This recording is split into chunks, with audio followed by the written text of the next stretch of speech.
America Iran మధ్య దౌత్యపరమైన చర్చలు దాదాపుగా నిలిచిపోయిన తరుణంలో గల్ఫ్ రీజియన్ రణక్షేత్రంగా మారేలా కనిపిస్తోంది. అణ్వస్త్ర తయారీ ప్రణాళికలను తక్షణమే విరమించుకోవాలన్న అమెరికా అధ్యక్షుడు డొనాల్డ్ ట్రంప్ అల్టిమేటం ను ఇరాన్ కరాఖండిగా తిరస్కరించింది. తమ అణు క్షిపణి సామర్థ్యాలు జాతీయ సంపదని, వాటిని ప్రాణాలకు తెగించి కాపాడుకుంటామని ఇరాన్ సుప్రీం లీడర్ ముస్తాబా ఖమేనీ హెచ్చరించారు. మరోవైపు అంతర్జాతీయ మార్కెట్లో బ్రెంట్ క్రూడ్ ఆయిల్ ధర బ్యారెల్కు $126 చేరడంతో ప్రపంచ దేశాల్లో ఆందోళన మొదలైంది.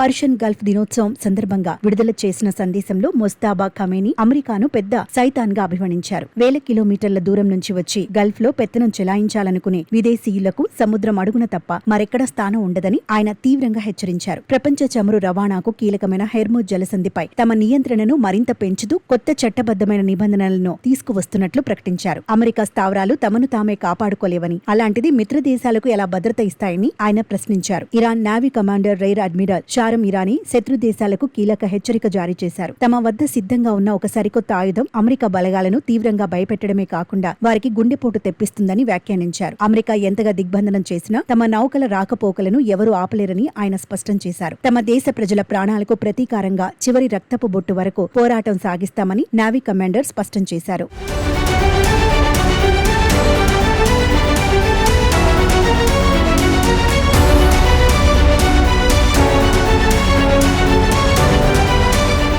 చమురు ధరల పెరుగుదలతో ఒత్తిడి ఎదుర్కొంటున్న ట్రంప్ హెర్ముజ్ జలసంధిని తిరిగి తెరిచేందుకు కొత్త వ్యూహాన్ని రూపొందించారు. ఇరాన్ రేవులను దిగ్బంధిస్తూనే ఇంధన రవాణాకు విఘాతం కలిగించే ప్రయత్నాలను ఎదుర్కొనేందుకు మిత్రపక్షాలను సమన్వయం చేసుకుంటున్నారు. మరోవైపు తమ లక్ష్యాలను సాధించేందుకు ఇరాన్ పై మళ్లీ దాడులు చేసే అవకాశం ఉందని ఇజ్రాయెల్ రక్షణ మంత్రి కడ్జ్ ప్రకటించారు. అయితే అమెరికా దిగ్బంధనంలో ఉన్న ఇరాన్ ను ఆదుకునేందుకు పాకిస్తాన్ 6 అత్యవసర భూమార్గాలను తెరిచి సరుకు రవాణాకు పచ్చజెండా ఊపింది. ఈ సంక్షోభం మధ్య రష్యా అధ్యక్షుడు పుతిన్ రంగంలోకి దిగారు. ట్రంప్ తో ఫోన్లో మాట్లాడిన పుతిన్ ఇరాన్ పై మళ్లీ దాడులు ప్రారంభిస్తే పర్యవసనాలు తీవ్రంగా ఉంటాయని హెచ్చరించారు. ముఖ్యంగా ఇరాన్ భూభాగంపై భూతల దాడులు చేయటం ఎంత మాత్రం ఆమోదయోగ్యం కాదని ఆయన స్పష్టం చేశారు. మొత్తానికి అమెరికా ఇరాన్ మధ్య పెరుగుతున్న విభేదాలు గల్ఫ్ చరిత్రలో భయంకరమైన అధ్యాయానికి తెరలేపుతున్నాయి. హెర్ముజ్ జలసంధి మూసివేత, యుద్ధం జరిగితే ప్రపంచ వ్యాప్తంగా పెట్రోల్ ధరలు ఊహించని స్థాయికి చేరడం ఖాయం. రష్యా, పాకిస్తాన్ వంటి దేశాలు ఈ వివాదంలో తలదూర్చడం వల్ల ఇది 3వ ప్రపంచ యుద్ధానికి దారితీస్తుందా అనే భయాందోళనలు వ్యక్తమవుతున్నాయి.